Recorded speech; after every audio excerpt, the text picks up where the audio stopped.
Good afternoon and good evening. My goodness, it's such an amazing afternoon. We are only a few days till Christmas, and I have an amazing guest. When I say amazing, I really mean that she is amazing. She's a wonderful soul. And this afternoon, we'll be speaking on a topic that is very important to me, the topic of self-love. And because we cannot, and I said this in my blog and my book, that we cannot love anyone if we don't love ourselves, because we cannot give what we don't have. And this is why this topic is important. And my guest today is Miss Wendy B Rhodes. Wendy, how are you this afternoon? I am doing well. Thank you so much for having me today. I am excited. I'm excited about this conversation we're about to have today, and I have to say to the audience that we are a little bit late. Usually, we come on either 4 or 5 p.m., but today we had some technical difficulties. Hey, you know what? This is why I call this live with Yvener Duroseau, because we don't edit. You get real people, you'll experience the real technical problems with us. So here we are. And if you're watching on YouTube, we ask you to like and subscribe. If you're watching on Facebook, LinkedIn, and Twitter, please like and share this live, because I believe it will inspire someone, and her story, Wendy's story, will inspire you, and perhaps you can share it, and this will also inspire someone you care about as well. So here we are. So the first question I always like to ask, especially when an author comes with such a deep, deep topic, self-love redefined, Wendy Rhodes. Now the first question: who is Wendy? For someone who's watching, and for me too, who is this woman? Well, this woman here is a woman who has learned how to redefine what self love looks like. I am an overcomer of domestic violence and sexual assault. I am a teen mom, parent success. I am an overcomer because I chose not to have my trauma define me. That's who I am. That's who I am. Fabulous, fabulous. So you overcame so much in your life, and this is why you want to teach other people to love themselves regardless of their past, regardless of the things that they've gone through in their lives. Yes. Mhm. Yes. I was going to say, pertaining to, I mean, and I may just go just a little bit into some things and you stop me and whatever you need to do.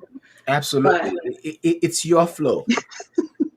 I went through domestic violence as a teenager and I hid it for years. Nobody knew. My family, nobody knew that I was going through domestic violence. Nobody knew that I was raped at the age of 14 by four guys. Wow. When I talk about my story, I don't talk about my story now like I'm a victim. I talk about my story now as an overcomer, not a person that's sad. What I had to learn how to do is I had to learn to love myself, forgive my abuser, my offenders, and most of all, forgive myself.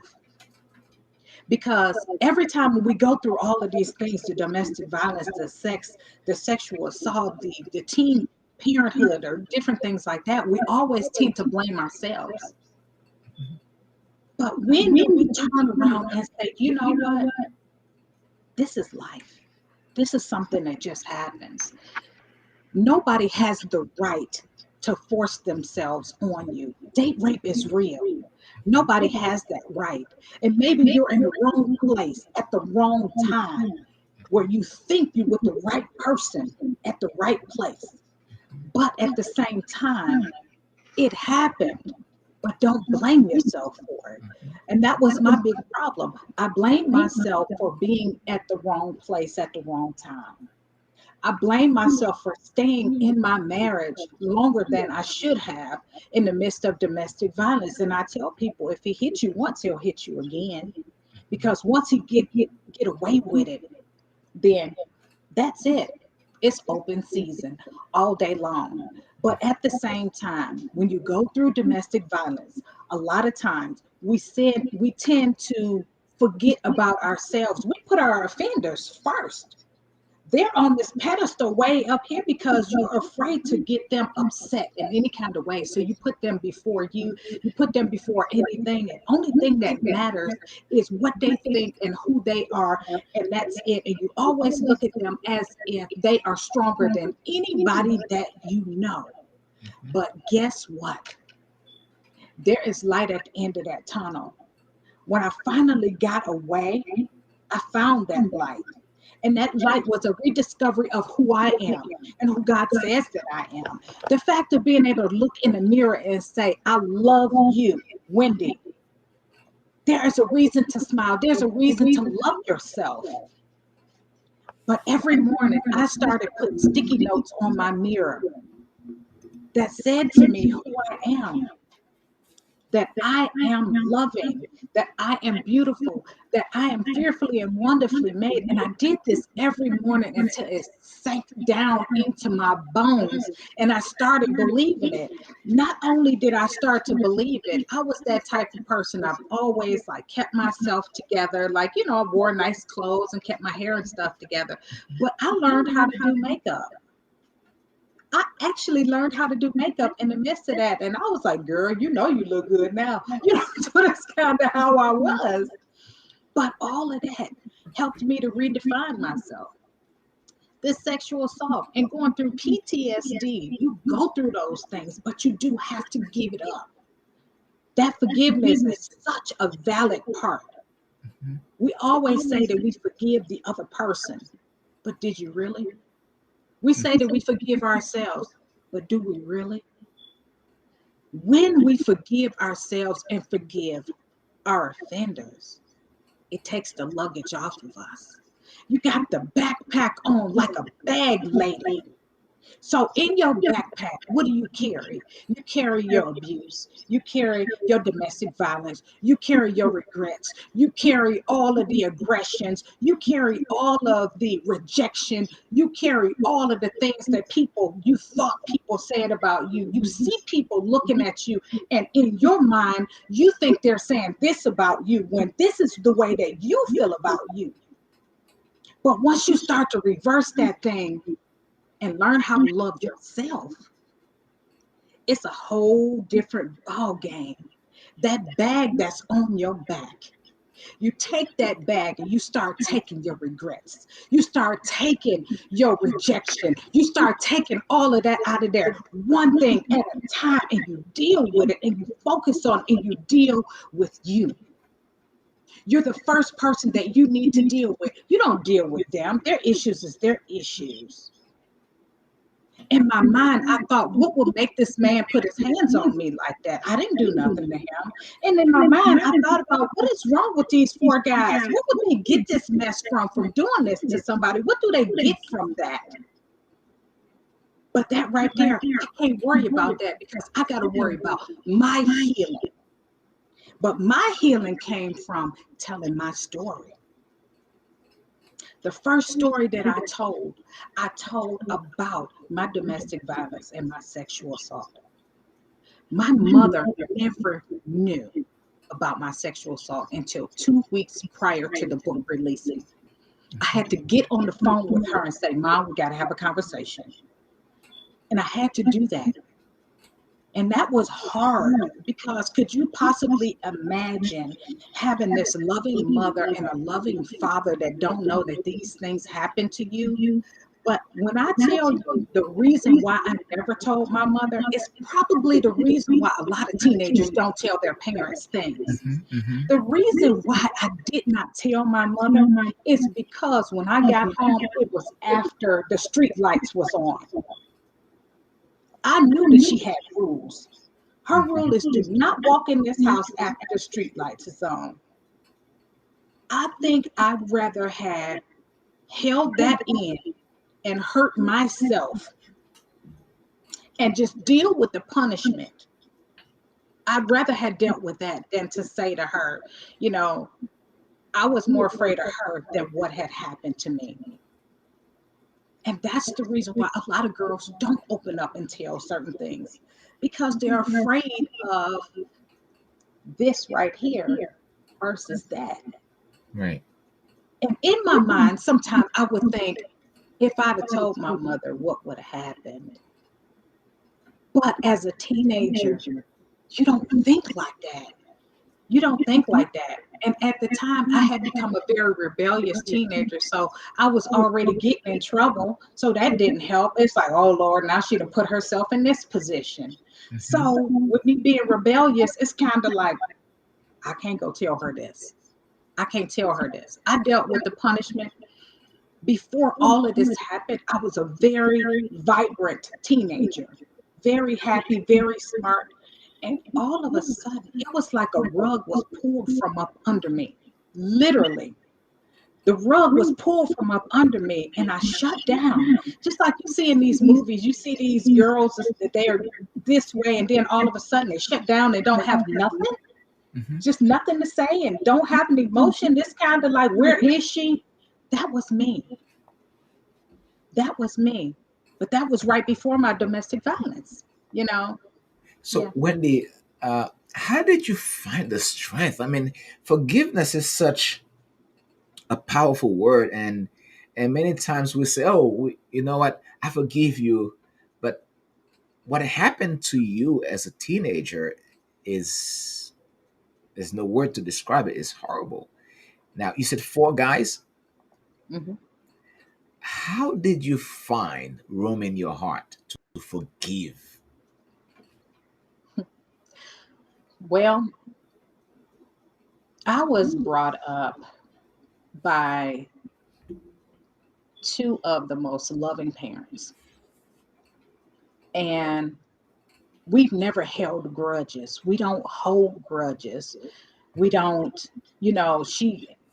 my mom was a prayer warrior. She's a prayer warrior. And they brought us up very loving. And it's like, I don't even know how to hold a grudge.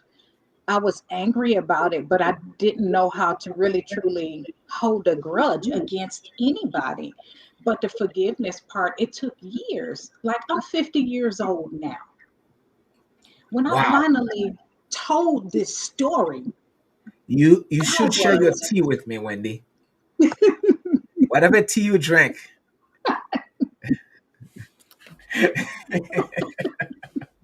You share the recipe. hey, I'm 50 now. I just told this story a year ago, 49, 35 years later, and I finally opened up.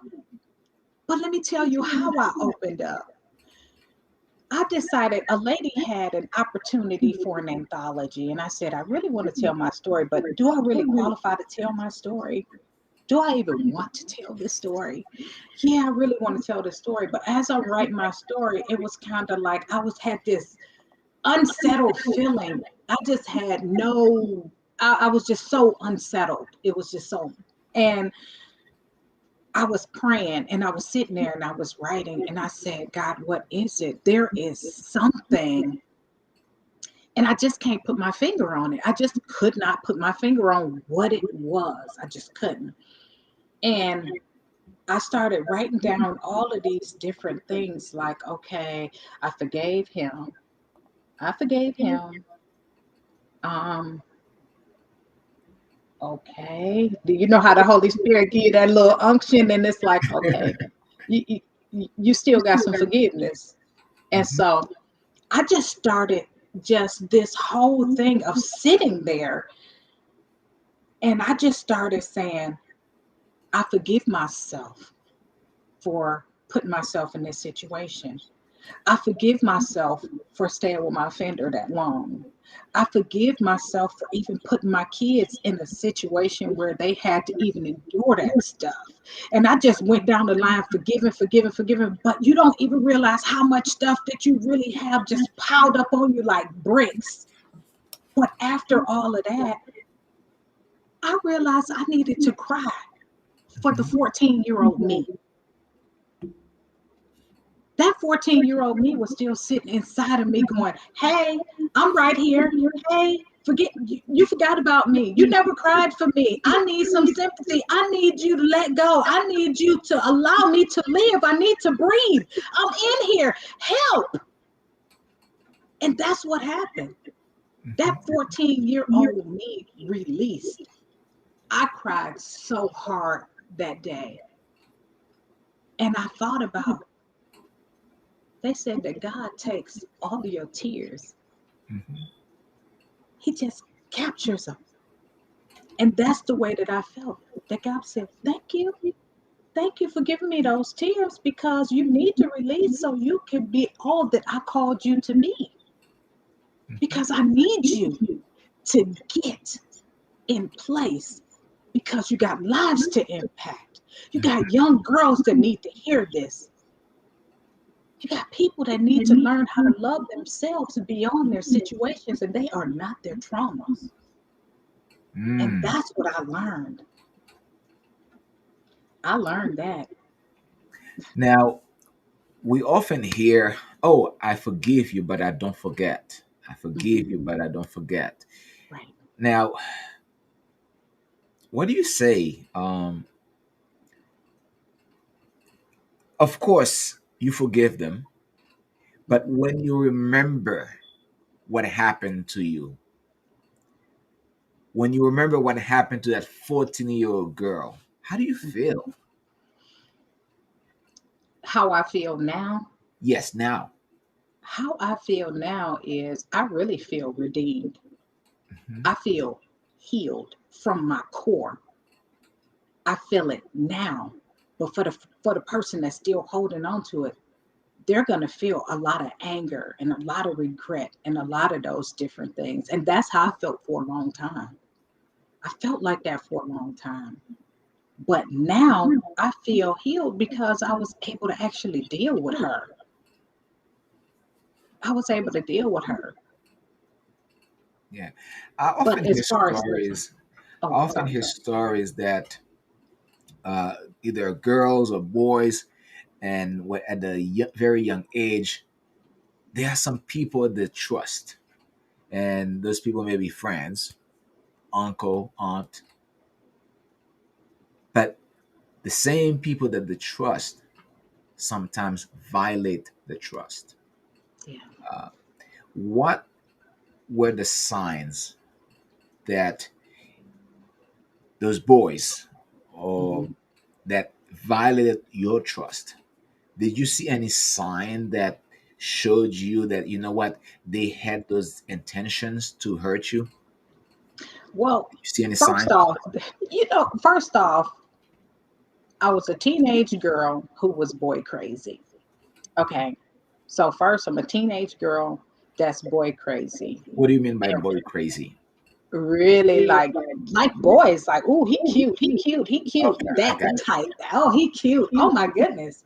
So the cute guy with the Jerry curl, the nice long Jerry curl, smooth skin, him, his brother, all of them look alike, and we called them the pretty boys. Hmm. And oh my God, the youngest pretty boy liked me, and we were the same age. And I didn't see nothing else but that the pretty boy liked me.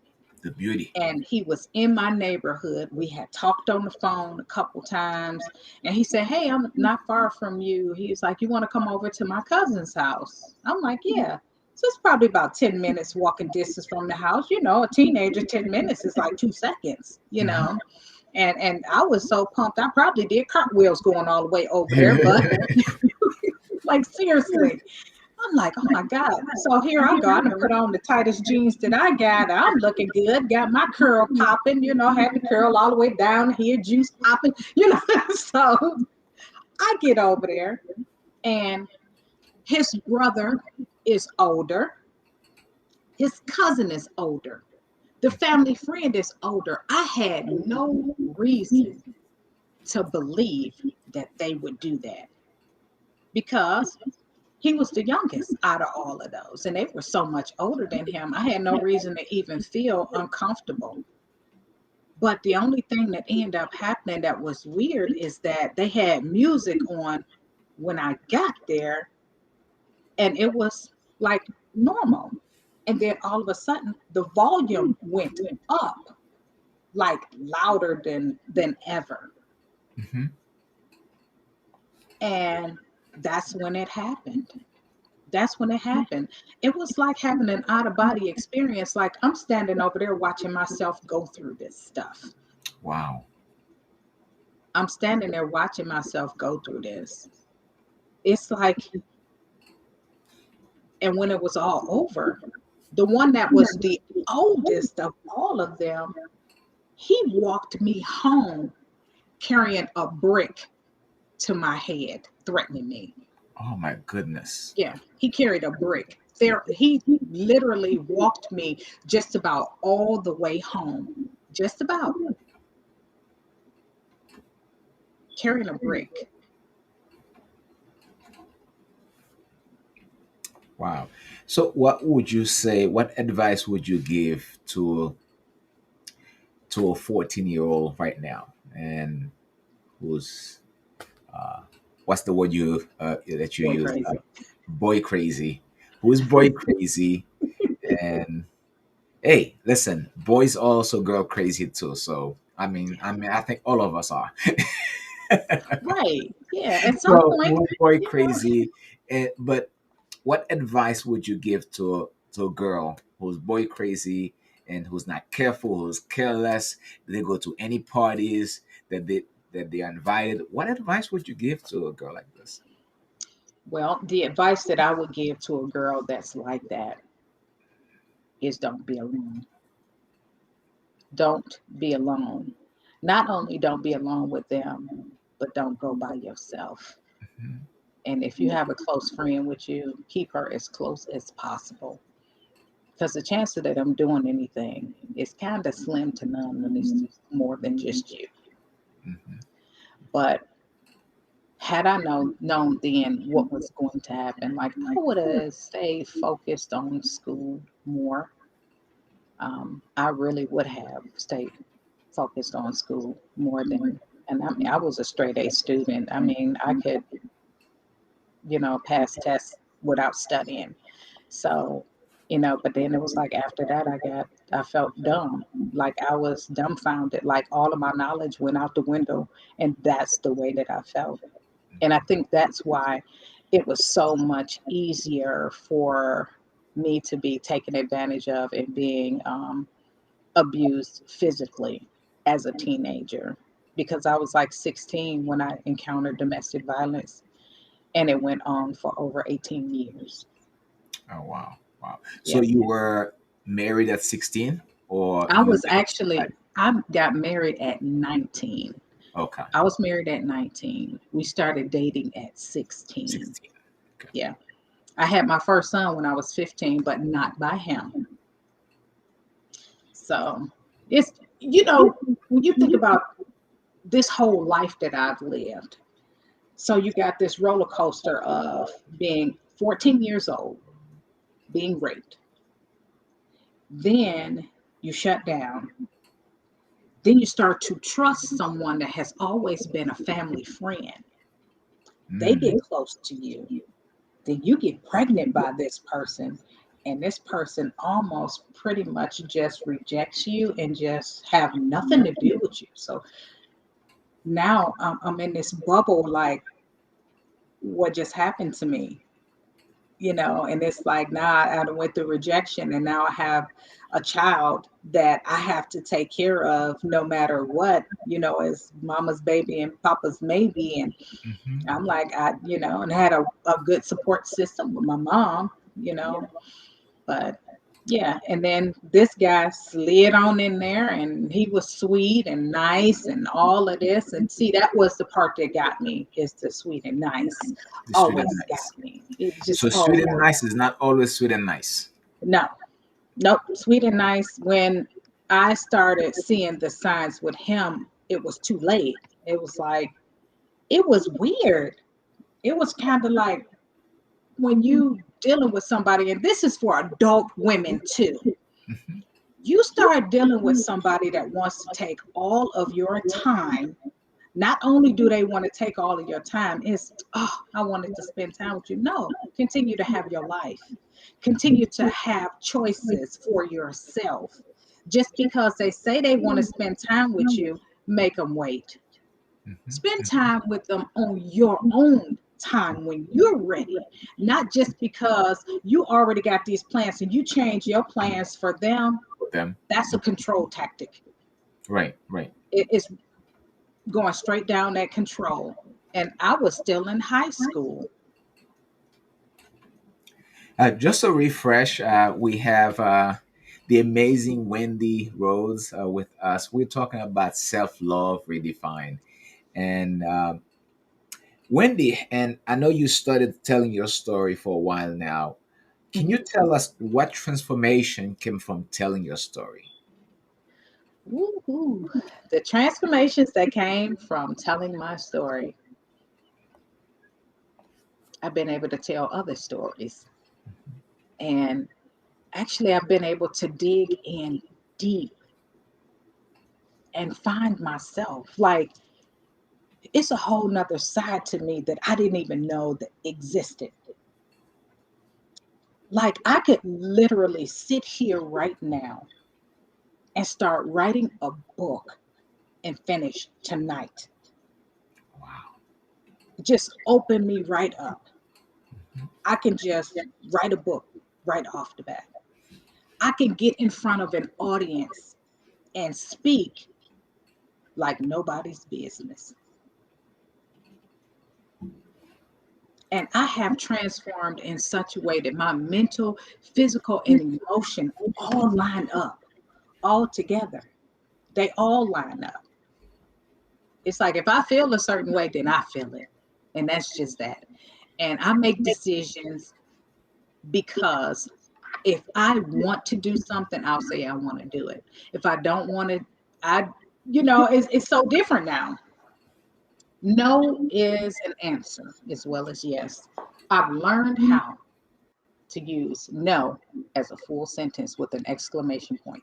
So that is a good transformation for me, but it has really transformed my life, transformed my mindset is completely different. Yeah.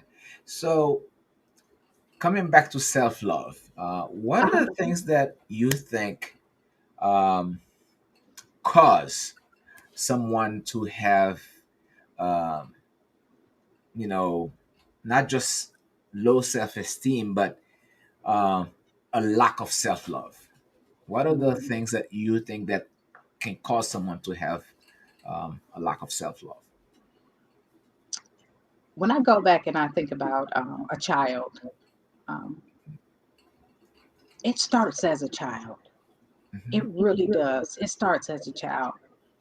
If you have other siblings and your mother treats your brother or your sister better than you see that as a child. If you go to school and you see that your teacher treats you completely different than other children that's in the class, that causes a lack of self love. Rejection is one of the biggest ones for a lack of self love. They feel rejected. Like, even though I came from a loving family, because I stayed in trouble and doing stuff, I felt rejected. And I felt rejected only because I felt singled out all the time. So my self esteem, my self worth, all of that was just at an all time low because it's like, oh, yeah, it's her. It's the one that's always in trouble. But rejection is a big one. Being treated completely different than other people. You kind of shun, you kind of become shamefaced and you kind of hide behind the scenes. You're not that person that want to be in the front because of rejection. But rejection is one of the biggest ones that I can actually say. Mhm. Rejection.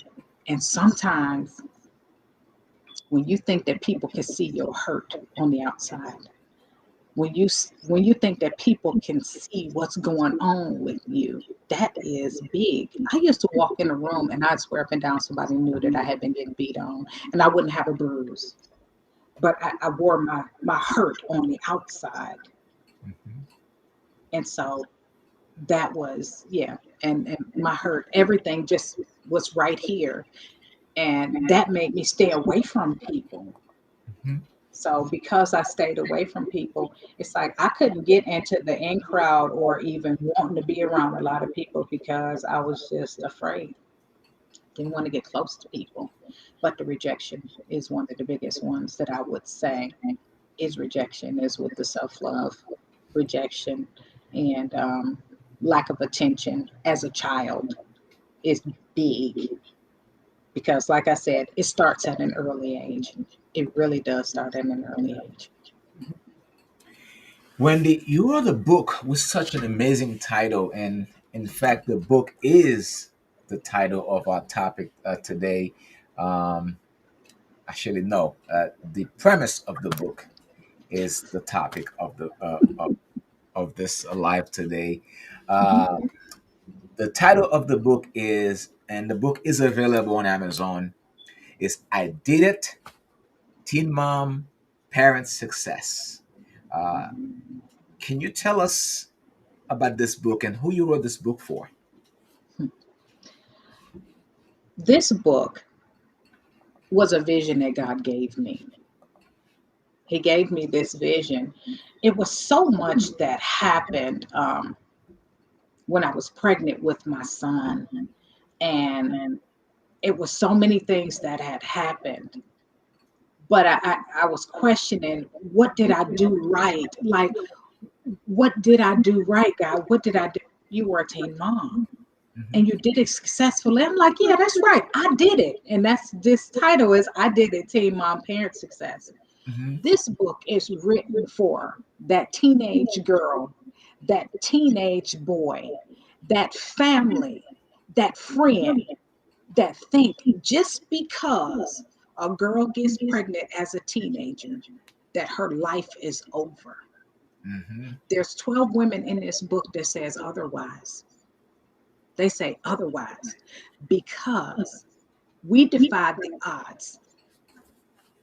It didn't matter that people talked about us. It didn't matter of us being homeless. We pushed past that. We prayed. We did everything that we needed to do. And when all else failed, we still turned around and we pivoted until we did something that did work. Mhm. Mhm. So all of us were teen moms. Me, I had 3 children by the time I was 19. I was 19 with 3 children. Could you even imagine that? Mhm. Mhm. 19 with 3 children. And It's you a lot of still, responsibility at such a young age. exactly. And you still become successful. Now I have a company. It's beautifully integrated with love. I have a support group on Facebook called Self Love Redefined. I've been a nurse for over 20 years. I still pushed past all of that. In the book, we talk about different things that has happened to us as teenagers, even though we were teenagers that were pregnant. We still had other situations. that we still had to get past to help us to stay focused.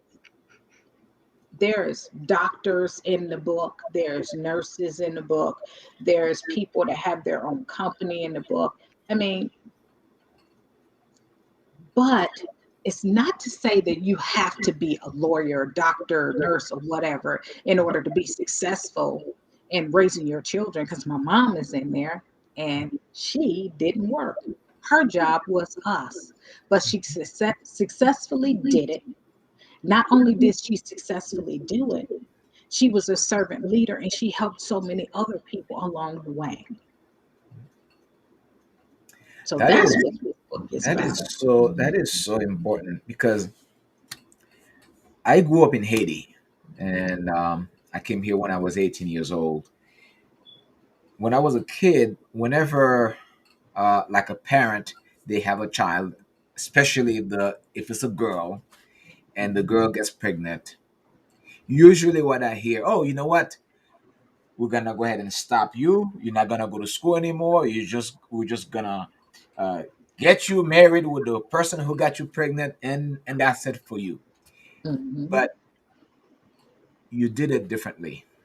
You changed the game, Yes. and you basically told every other teenage girls pregnant, that you know what, you can continue, you Hmm. can live on your purpose, you can build a life that you wanted to build. Yeah. So, and I gotta give you props for that. And for someone, and for a parent watching this video, watching this live, or who will be watching the rebroadcast, what advice would you give to a parent who have a child that is pregnant, or think that the child is boy crazy, and this might happen to her? So what advice would you give to a parent uh, The, in this the situation? advice that I would give to a parent is to support in any way that you possibly can. Be a listening ear, be a great support, courage, and don't tear them down. Just encourage them and don't tear them down and just be a great support. And also, there is resources out here for teen moms that help them to learn how to be a parent. Not only is there programs out here that help you to be a parent, there is like even if you were on welfare or whatever they call public assistance, Hmm. Hmm. I would say when you're on public assistance, they offer different programs to teen moms. Not only teen moms, just that person who even feel like their child stopped them from doing something else. Yeah, for that one, the same thing. There is programs. That's what I did. When I realized that the county offered like some free little programs or whatever where you could get like this kind of degree or some kind of programs, oh, I jumped on it. It might have been a 1 year program. There was always some kind of benefit to it. So for me, I'm from Cleveland, Ohio. They gave you a free bus pass. They gave you a little stipend, might have been $60 a week, and they gave you child care. So if I had child care, which is big, few extra little dollars in my pocket, Hmm. and a bus pass, there was no reason for me not to do it. But I'll tell you what it did do for me is going through that program, what it did for me is I was able to find myself again, the person that I used to be before the rape. I started finding her. I would just laugh all the time. So that was my safe haven is going to school. I went to school and I was like, "Ooh, I can be myself." Then when I get out there and I can cover this back up when I go back home because that wasn't the place to be happy, at the time. Basically, the resource you need people, and this is why it's always good to surround yourself with people who can help you find those resources. And Mhm. when you are if you are 15 years old and you become pregnant, you may not know those resources. Right. You may Mhm. not know those resources. So, and for people watching, is that there are resources available to you, and especially now, the world is very advanced technologically, so you can Mhm. find anything online. And how do I find what resources available for teen pregnancy? Mhm. You can just go and Google, type teen pregnancy slash resource or something like that. You will find some Exactly. resources. Hmm. Yeah. But you know what? The WIC program is a very good resource. The Women, Infant, and Children's program, where they get the free vouchers for baby milk and different things like that. They have a lot of resources, a lot of resources. You can always ask your WIC provider about any kind of little programs or different things like that. And I'm working on starting a nonprofit organization for the teen moms too. It's not up and running yet, but I will be working on it because it's so needed. It And really that is. It's was needed. gonna be my next point, actually. And professionally, what are you doing? We know that you're a nurse. So Mhm. professionally, how do you help teen moms and people who have experienced um, domestic violence and sexual abuse and things like that? How do you help them professionally right now? And how can people contact you, and how they reach out to you for help? Well, I do go to some of the surrounding schools. As a matter of fact, I got a couple of schools that I will be going in to do some speaking at on teen pregnancy and different things like that. The domestic violence, I'm an advocate. Also, they have articles about me in the domestic violence article for Nashville, Tennessee. There is like a big write up on me in there as well. So, but I definitely kind of work closely with some of the advocates here to help out with pointing people in the right direction. You know, Do if you they provide just any want to counseling? talk, if they just want to call and they just want to talk, and you know, a lot of them are too afraid to leave, and that's fine. I never tell them to just leave. I never tell them to just leave. So you provide counseling as a service? Yes, I do. I have group counseling. I have also individual counseling. It's like a coaching. I am not a therapist. I am a coach. I repeat, I am not a therapist. I'm a coach. There are people that you can help through coaching, but there are those that you still have to identify that you can't and that they need more than what you can provide. And I make sure that I let it be known up front, when I do the free consultation. There is a free consultation.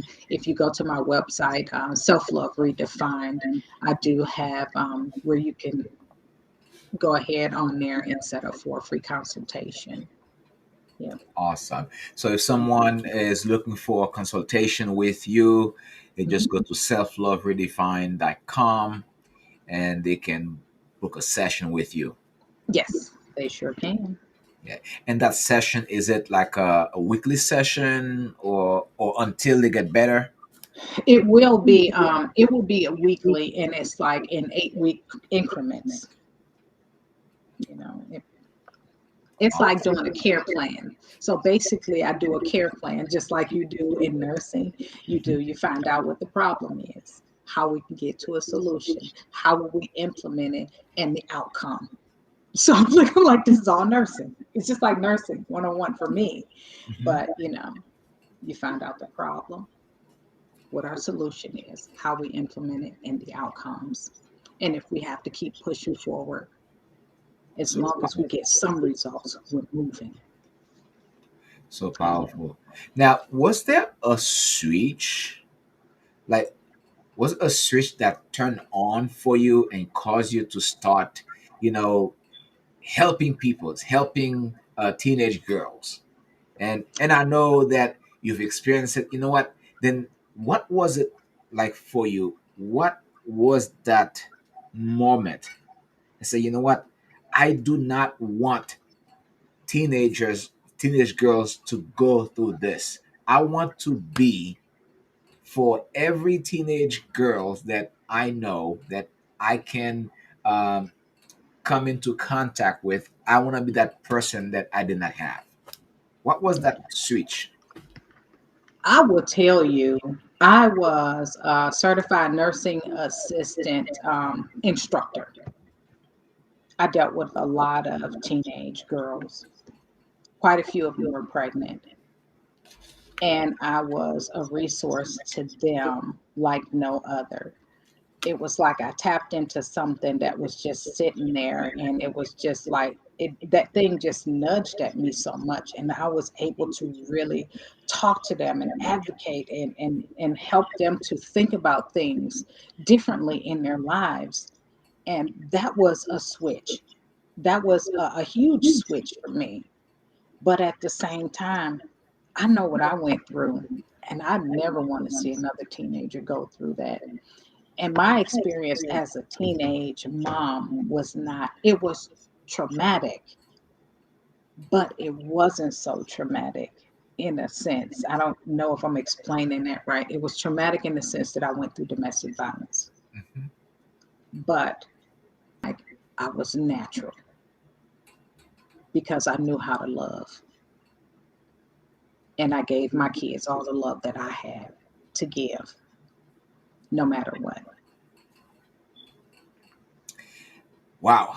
Uh, love. You know how to love. And this question going through my head right now, how can someone who experienced such a horrible situation in their lives, domestic violence, rape, uh, all this trauma, how can you love?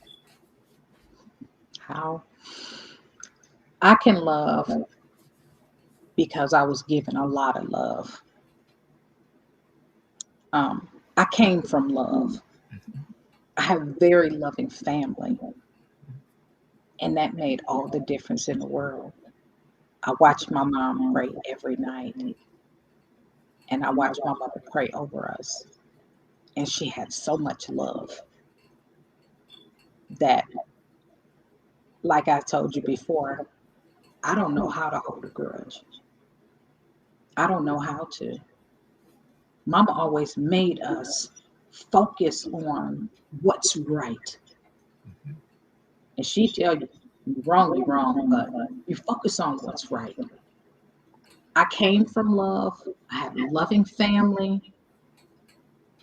But for those that don't come from that loving family, it's a little bit harder for them Mhm. because some of those people have so much hatred in their hearts.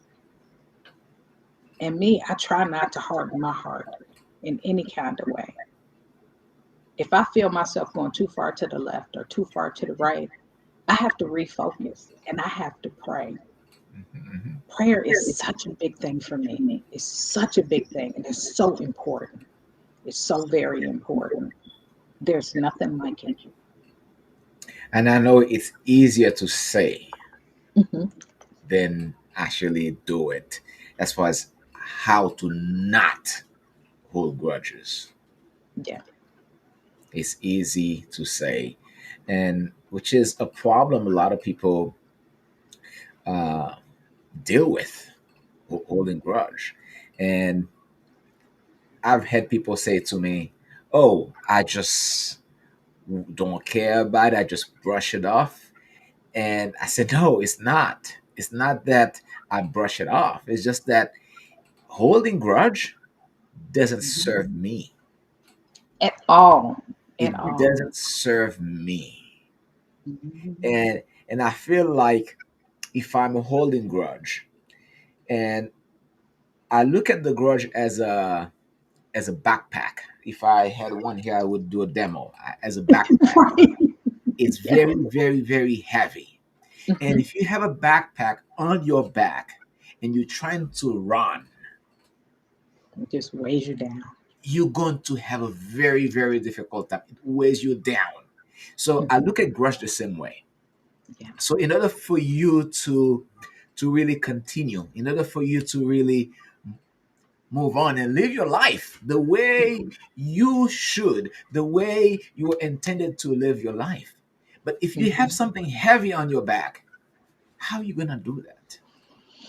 You know what? Let it I let was going to go. say something. You know what I really thought about is the way that I deal with people a lot of times is you put people in their prospective places. Mhm. When you already know that somebody is against you and they're not right for you, you deal with them for what you need to deal with them for. It ain't that I don't like you. I just know where you belong. I know that I have to deal with you for this, so I'll deal with you for that. You put people in their prospective places. You have to, because everybody can't be in your inner circle. Because sometimes those that are in your circle that are not right for you weigh you down by themselves. They weigh you down because of that energy. Give me some light. Give me some love. Give me that space that feels good. But when that person that's not right comes into that space, oh, you can tell. You definitely can tell. But you put people in their prospective places as to what you need to deal with them for and how you need to deal with them. Sometimes, your conversation may be very limited with this person, but you put them in their prospective place. I'm not going to hold a grudge against you, but I know how to deal with you. Wow, wow. Forgiveness. Hmm. And I've had guests on this live talking about forgiveness before. So Hmm. how do you define forgiveness? Well, I define forgiveness as letting go of those things that hold you back. That's how I define forgiveness. Letting go of those things that hold you back, even if it's people, even if it's yourself, you just let go. I did a speech on forgiveness leads to self love, because without the forgiveness and you carrying all of this stuff, the bag lady, what Erica Badu say, bag lady, you gonna miss your bus. Dragging all them bags like that. She said that. Bag lady, you're going to miss it. Don't carry them bags. All of that crap is in them bags. Forgive and keep it moving. Drop it and let it go. And I like how you define it, Wendy. I really like how you define it. So basically, based on what you're saying, forgiveness is an inside job. It's not about the other person, it's about you. Yes. It's about you. It's your job to forgive. It's not the other Mhm. person. And I like that because I never wait for anyone to come and say I'm sorry. Right. Whether you come and say I'm sorry or not, Yvener is going to be Yvener. Is gonna live. Right. Exactly. What if you die and you never come and say you sorry? And I'm gonna hold you. Right. So it's gonna be my problem. It's gonna be my heart. And I'm not a medical doctor or anything like that, but I've heard that when you hold grudges, that can, and you can tell me that because you're a nurse, you're a medical Mhm. professional, that can also affect your heart Yes. and cause you to have to have diseases that you that are really really horrible. Yeah, it can. The unforgiveness actually weighs you down. Everything that we're talking about has a lot to do with weight. Mhm. And I kind of notice everything that we're talking about is weight, it's baggage and different things like that. Could you imagine it not being on your back, but being in your heart? Mhm. Mhm. That's heavy and that's a hardness. Your heart can't even beat right. The blood can't even pump through your Mm. body right. You can't even breathe right with Mm-hmm. all of that extra on you. Put the bricks right here instead of here and see what happens. You will Wow, well, this makes so suffocate. much sense. When you upset, you're very upset and angry. Your breathing is not the same anymore. That's right. It's not the same anymore, and that's why a lot of people they die of stress, and because they're like, because you hold your breathing while your mind is just only focusing on what the person has done to you, That's right. and you don't do That's what's important to you for your life, for your own sake. that's right. That's true. So when you get all of that unforgiveness out of you, the unforgiveness has weighed you down so much till you lose yourself in it. There's no reason to lose yourself in the midst of your unforgiveness. It's time to rediscover you, redefine your self-love, redefine everything that's around you, and walk into your God-given purpose. Mm, There is no way that you're going to be able to live a purpose-driven life with unforgiveness. mm, mm. Oh, Wendy, please say that again. There's no way that you can live a purpose driven life when you live in unforgiveness. Yep, you can't. You can't. There's no way.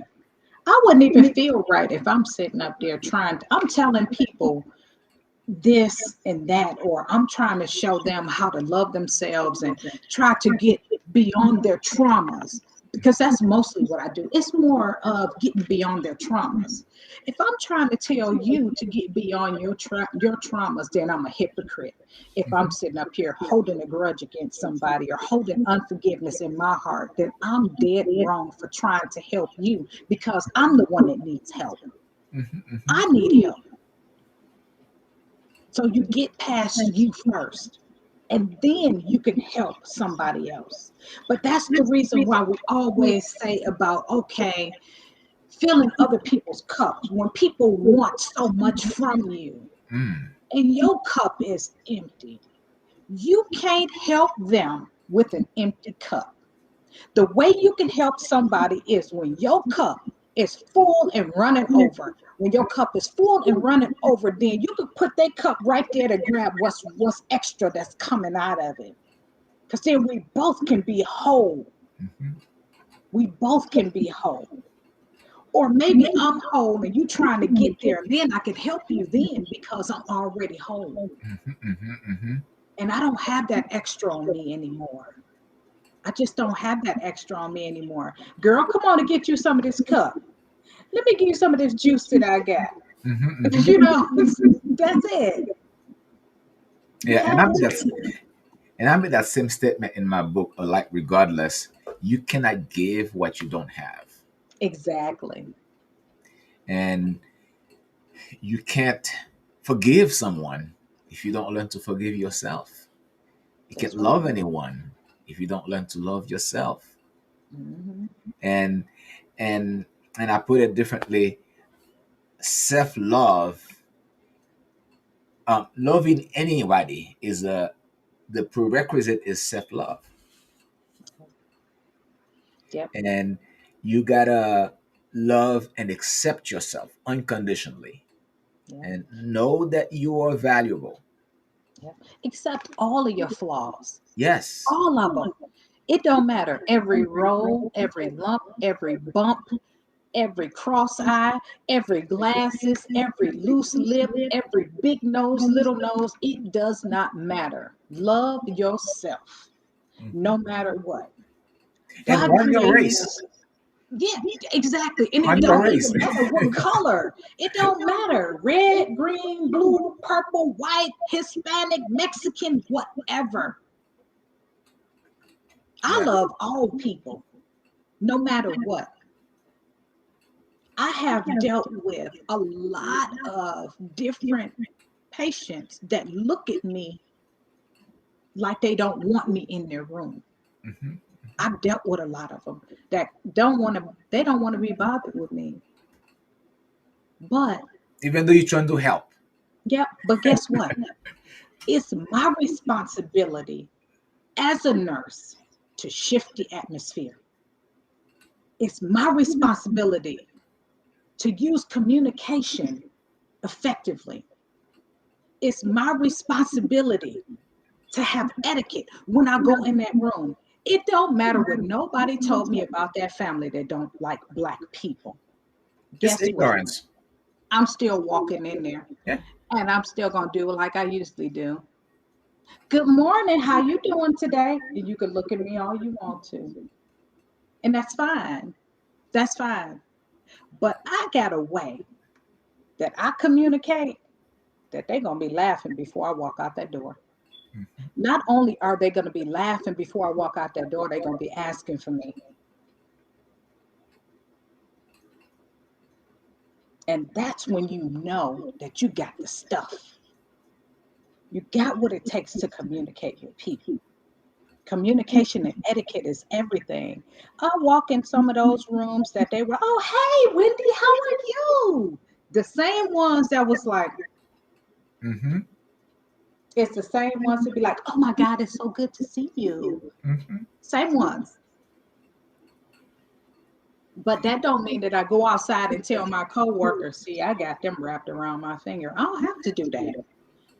Because when I walked in the door, I took Jesus with me. And I need them to see him and not me. And not that Yes. attitude. They didn't need to see that. They need to see him and that I care enough to Right. be in here to take care of your loved one. And that's what I'm here for. Wow. Wow. Wow. Yeah. So, Wendy, what is next? What's the next project for you? Woo. Okay. My next project. Right now I'm writing a book. And it's called Whose Voice Do You Hear? Whose And it's voice do based, you hear? yeah, It's a it's based it's a on spiritual book. it is. It is. And it's a true life experience of something that happened to me. And a lot of people may not be able to handle it, but it's for those that is for. Because when I think about people who sometimes you see people outside walking around and talking to the trees and different things like that, that could have been me. Hmm. That could have been me. And it wasn't. That could have been me. And it's not because God had a greater purpose for my life. It's so much. And when can we anticipate this book to be released? February 2022. Yeah. 2022. 2022. 2022 got a lot going on for me. It's gonna be a lot. I'm gonna start the teenage for the teen moms. The Mhm. nonprofit is in the works. It's work, and I keep saying, God, am I built for this? Like, am I built for this? You And were I'm like, born, I know not built. I am. You were I am. born for this, Wendy. Yes. Not built He for this. didn't You say were you were born for this. exactly. He said you were born for this. Oh my goodness. It's you You see, know, we could just go on and on and on. see, I told you in the pre-interview that Yeah, whenever the conversation is so good, we're gonna pass an hour, and we have. right. And we have. It's like an hour and 4 minutes right now. We've been talking, and Yes. it's fun, and I enjoy this, and I enjoy this. Now, I created this show to answer a key question, Hmm. and it doesn't matter who I bring on, uh, entrepreneurs, motivational speakers, authors. The key question is because this is my main concern: how do we heal the human race? How do we heal the human race? You know what? I feel that we can heal the human race one person at a time, one person at a time, with different mindset shifts. education, because I think a lot of it is people are not educated Mm. on certain things. I really do. And that's a deep question, Mhm. but healing humanity, ooh, Do you think it's it's going to take some possible? work. I actually do think that it's possible, Okay. but I do feel that it's a mindset thing. Hmm. Like, are people willing to open their mind and their hearts to receive something new? Or are they open enough to receive the truth? What is true? What is real? What is possible? What is possible? I'm going to tell you, like, a like regardless. I got to get your book. I have to get it. I went to Red Lobster. Mhm. This has been maybe 10 years ago. I like Red Lobster. So I went to Red Lobster 10 years ago, and this little boy stared at me for a long time. And his mom said, "Stop staring. Stop staring." And he said, "What's wrong with her skin? What's wrong with her skin? Hmm. What's wrong with her skin?" I never even heard a child say that.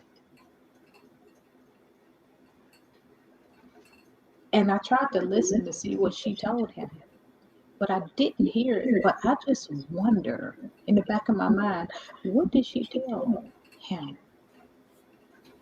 Like, what have you kept this little boy in a box all this time? He's never seen a black person before. Wow. And he asked her, he had to be about 4, 5. Mhm.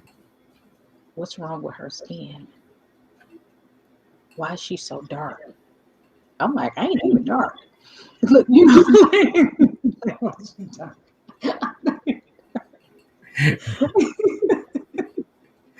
I ain't even dark, but whatever, okay. Yeah, but it's What's wrong with her skin? It's beautiful. like, what is wrong with her skin? Like, and here I go, hello.